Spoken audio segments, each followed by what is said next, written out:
so the Vegbabies box for March has just arrived, which is super exciting. Here we go. What have we got in here this time?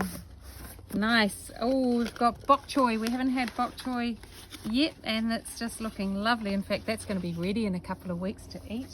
Bok choy is super fast, which is great to have in your garden. Peas. Now, it's a great time of year to start planting peas, so we're going to put those in. Great late winter vegetable. And gazinias, which is super cute. That's going to be, I'm going to put these in a pot because they do like a lot of sun. And what's happening with my garden right now is that it's not getting so much sun at this time of year.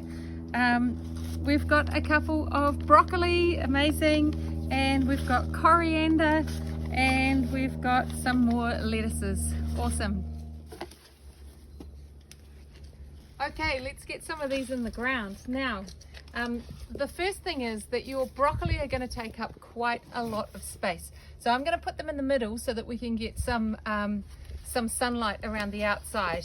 So I've got 4 broccoli here, but I'm only going to put 2 in this garden. I don't think you want to put 4 in your small garden either.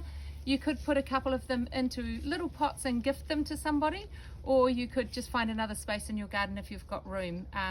But if you've only got the same amount of garden that we're gardening with, then just 2 of them will be perfect. So I'm going to put these ones in, and I'll find another space around the property.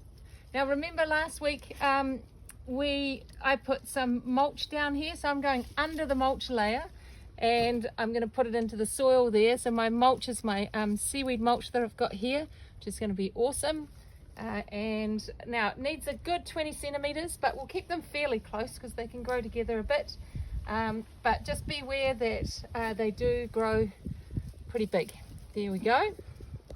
Those ones are in, and now we've got more lettuces. If you have a look at my lettuces down there, then they're almost ready to harvest. They'll be ready in another week to start harvesting. So that's awesome. These next lettuces, I'm just going to put them at the back here because they'll be ready before I need to, before these get too big. Just make sure I see a leak there. Just make sure it's standing up really well. There we go. Just help it out there. So I might take off that low leaf. That's close to the ground. Okay, lettuces can always go quite nice and close together as long as you've got really good soil, which we do. So I'm going to just put them in like this, and if they've dried out a little bit, you can also soak them before you put them in the ground. So you can soak them for 10 minutes in some water, or with a little bit of seaweed tea or a little bit of your fertilizer, will also be really good.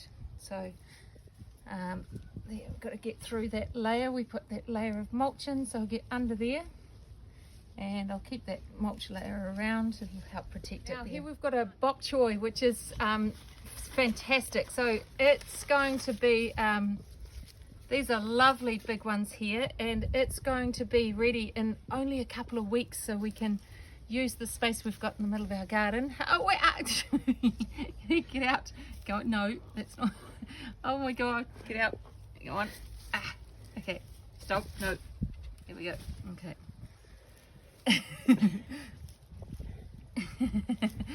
Okay, so there's one. Let's start working quickly now. I'm going to put them up quite close to these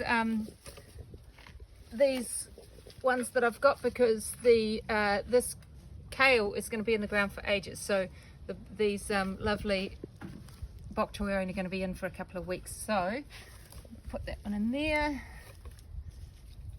This one in here. There we go. And last one.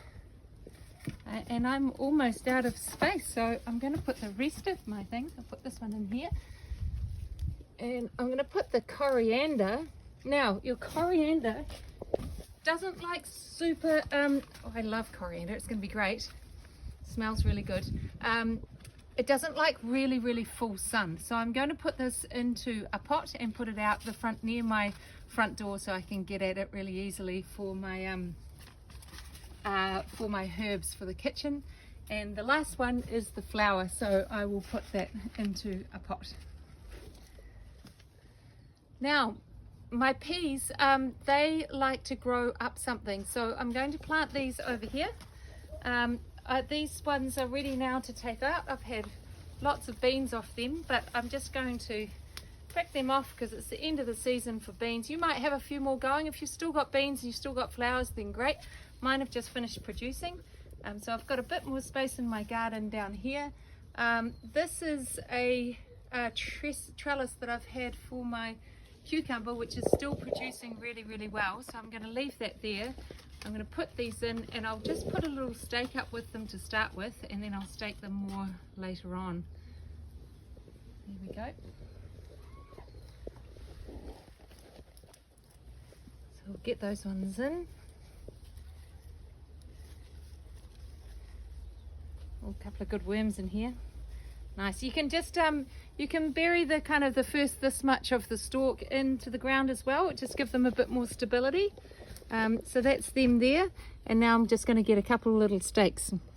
My little collection of stakes, which are like kind of bent over, or you don't need to use the bent over ones. You can make a little teepee, but I'm going to make a teepee out of these so that I can grow my peas up this teepee. So I'll put that around there.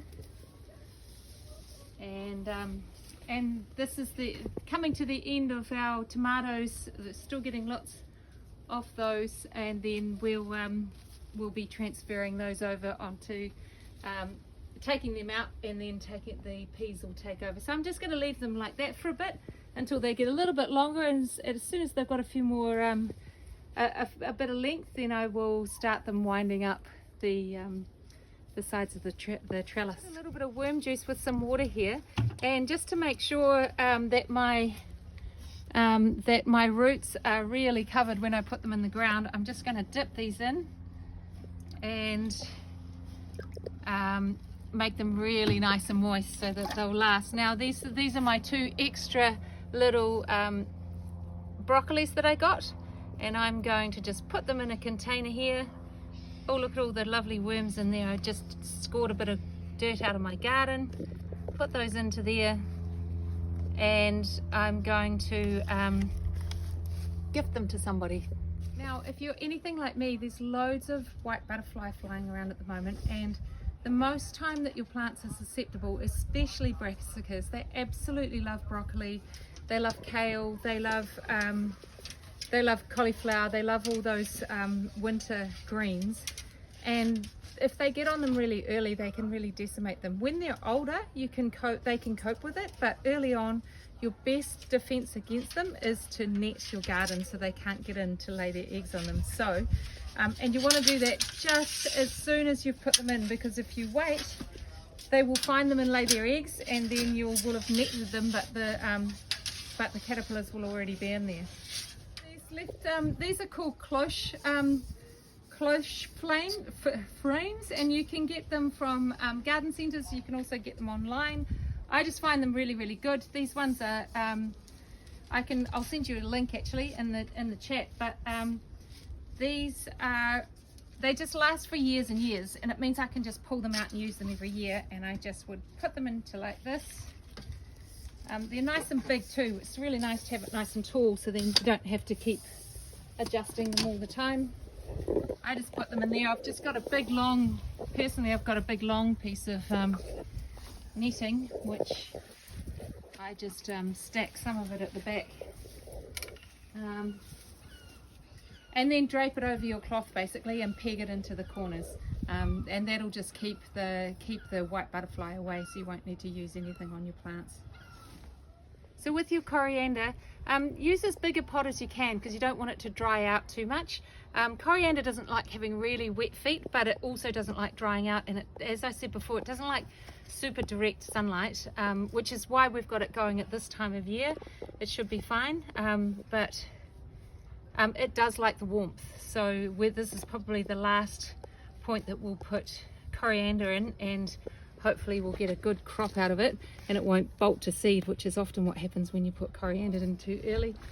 Now I've got the rest of my seaweed and water tea, so I'm just going to water those in, and I'll show you over here. I've just put my flowers into this one, and water those ones in. And they're just going to join my stack of flowers.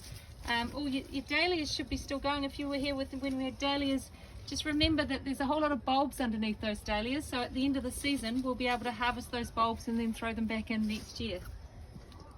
And these are some of the other lovely flowers that we've had this season, which are looking super cute, and they are all helping our pollinators, so we keep a range of flowers around our garden. Now, so just remember always to water in all your plants really well at the end.